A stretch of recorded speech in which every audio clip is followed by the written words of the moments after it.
السلام علیکم ورحمۃ اللہ وبرکاتہ۔ آپ کا یہ سوال کہ غزوہ تبوک پہلے ہوا یا سورہ حجرات پہلے نازل ہوئی،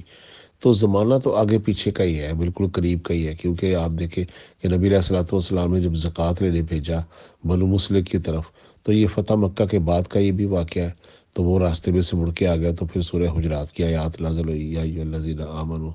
اذ جاء فاسق بنبأ فتبینوا۔ تو یہ آیات بھی تو سورہ حجرات میں ہی ہیں۔ اور بالکل یہ جو ہے نا، نبی علیہ الصلوۃ والسلام کے پاس وفود آتے تھے، تو پھر وہ ورا الحجرات وہ آپ کو آوازیں دینے کا واقعہ، اور پھر نبی علیہ الصلوۃ والسلام نے جو ہے نا وہاں پر تعینات کرنا تھا کسی مسلمان کو ان وفود کے ذریعے سے، تو پھر وہاں ابوبکر عمر میں آپس میں جو ہے نا آوازیں بلند ہوئی، تو پھر یہ آیات اتری کہ یا ایھا الذین آمنوا لا ترفعوا اصواتکم فوق صوت النبی۔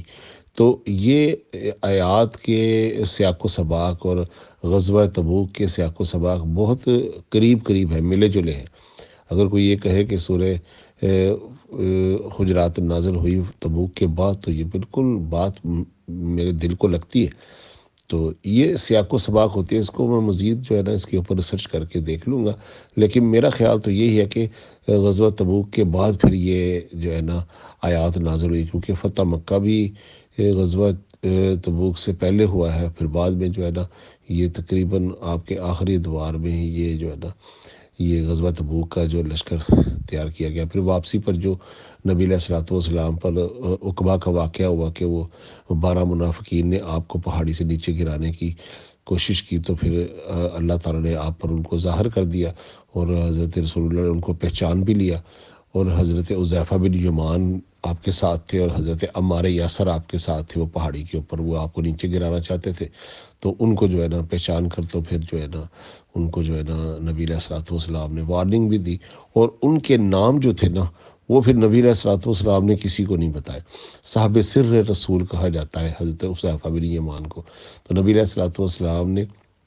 تو ان کو دیکھ لیا، ظاہر حذیفہ بن یمان بھی ادھر ہی تھے، یا اللہ کے نبی کے پاس نہیں تھے، تو آپ نے بتا دیا، لیکن آپ نے اس کو راز میں رکھنے کے لیے کہا، کیونکہ یہ بڑے بڑے لوگ تھے کہ پھر بعد میں ان کو اگر قتل کریں صحابہ کرام کے، یہ نبی علیہ الصلوۃ والسلام کو قتل کرنا چاہتے تھے اور یہ منافق ہے، تو پھر خواہ مخواہ قبائلی زندگیوں میں جو ہے نا ایک بھونچال آ جاتا۔ تو نبی علیہ الصلوۃ والسلام نے اسے درگزر کیا۔ تو اس میں اب شیعہ یہ کہہ دے کہ ابوبکر عمر کا نام تھا، یار حیرت ہے اس کے اوپر بھی۔ اب نبی علیہ الصلوۃ والسلام اپنے آخری دنوں میں حضرت ابوبکر سے کہتے ہیں آخری 3 دنوں میں کہ مرو ابا بکر وصلی، کہ بلاؤ ابوبکر کہ وہ نماز پڑھا دے، کہ میں اب اٹھ کے نماز پڑھانے کے لیے میری طبیعت ناساز ہے۔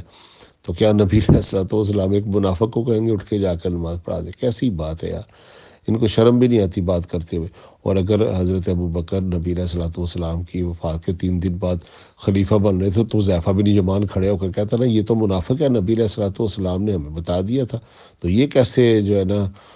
خلیفہ بن رہا ہے؟ کچھ تو کرتے صحابہ کرام اتنے نہ ڈر بے باک، اور وہ تلوار چلتے چلتے بھی جو حق بیان ہے وہ کر دیتے تھے۔ اتنا بڑا کام ہو گیا، منافقین ابوبکر عمر حکومت میں آ گئے، اور حذیفہ بن یمان تو حضرت عثمان کے دور میں حضرت علی کی بیعت کر کے 40 دن بعد فوت ہوئے۔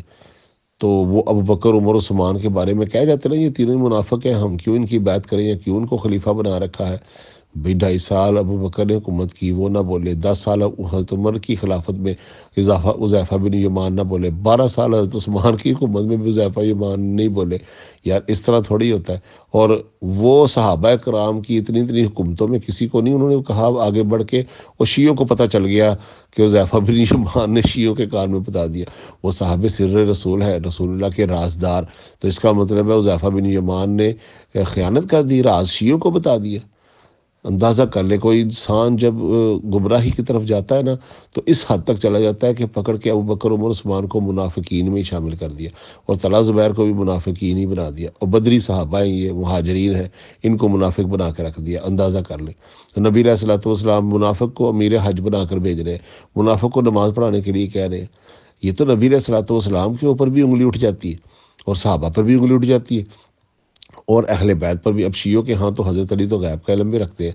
تو وہ تو اللہ کے نبی کے سب سے زیادہ قریبی بھی ہے، اور پھر حضرت علی کرم اللہ وجہ کو یہ نہیں پتہ کہ یہ منافق ہے؟ اور حضرت علی بھی 6 مہینے کے بعد ہی سید عمر کی ابو بکر کی بیعت تو کرتے ہیں، حضرت عمر کی تو فوراً ہی کر لی، حضرت عثمان کی بھی ادھر ہی جیوری میں حضرت علی کا جب نام نہیں آیا حضرت عثمان کو منتخب کیا گیا تو حضرت عثمان کی بھی حضرت علی نے بیعت کر لی، ان کی حکومت میں ان کے ساتھ ہے۔ حضرت علی نے کیوں نہیں کھڑے ہو کے کہا یہ منافق ہیں، ہم ان کی بیعت نہیں کرتے؟ یا حضرت حذیفہ بن یمان ہے، ابو ذر تو اتنے نڈر بے باک صحابی ہے، وہ کہتے تھے میری گردن پہ کوئی تلوار رکھ دے اور چلتے چلتے بھی جو حق بیان کرنا ہوگا نا میں کروں گا۔ حضرت عثمان نے ان کے اوپر پابندی بھی لگوائی مروان کے ذریعے سے کہ وہ کسی کو دین نہیں بتائیں گے، انہوں نے کہا بالکل بتاؤں گا، میری گردن پر تلوار بھی رکھ دو، میں کوئی بات نہیں چھپاؤں گا، میں بیان کروں گا۔ اتنے نڈر تھے ابو ذر، وہ تو کسی سے سنبھلتے ہی نہیں تھے، ہر بات ویسے کہہ دیتے تھے۔ حضرت علی کسی سے ڈر ڈر کے رہنے والے تھے، حضرت بلال تھے، حضرت حباب تھے، سعد بن معاذ تھے، معاذ بن جبل تھے، سعد بن ابی عبادہ تھے، سعد بن ابی، یہ سارے صحابہ کرام اتنے ڈر بے باک، ابو عبیدہ ابن جراح، یہ کوئی کسی سے ڈر جانے والے تھے؟ اندازہ کر لیں کہ جو اپنے منافقین کے ظاہر ہونے کے بعد حضرت جابر نے اپنے باپ جو اس کا عبداللہ بن ابن سلول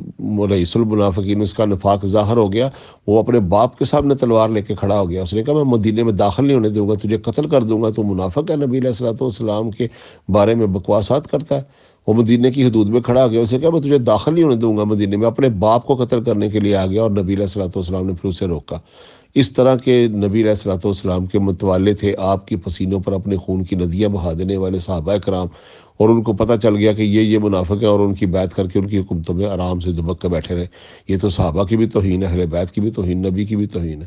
تو یہ شیعوں کو اللہ ہی پوچھے، جب یہ کسی کی دشمنی میں آ جاتے ہیں تو پھر اس حد تک بے باک ہو کر کہہ دیتے ہیں نفاق تو انسان کے دل میں ہوتا ہے۔ یہ دلوں کے معاملات شیعوں کو کیسے پتہ چل گئے؟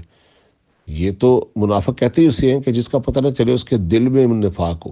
اور دل میں جو بات ہے تو اللہ تعالیٰ قرآن میں کہتے ہیں مرضوا علی النفاق من الاکثر المدینۃ مرضوا علی النفاق لا تعلمهم نحن عالمهم۔ اے نبی، یہ جو ماہر منافقین ہیں مدینہ اور اس کے گرد و نواح میں کثرت کے ساتھ، آپ نبی ہوتے ہوئے بھی نہیں جانتے، نحن عالمهم، ہم جانتے ہیں، اور نبی ہوتے ہوئے اللہ نبی کو کہہ رہا ہے کہ آپ نے ان کو جانتے جو کثرت کے ساتھ منافقین مدینہ اور اس کے اطراف میں موجود ہے۔ تو یہ شیعوں کو کیسے پتہ چل گیا کون کون ہے؟ 12 کے صرف اللہ کے نبی علیہ الصلوۃ والسلام پر نام بتائے گئے، اور اللہ کے نبی نے جو ظاہر کیا ہے منافق کو وہ ایک ہی ہے، وہ ہے عبداللہ ابن ابی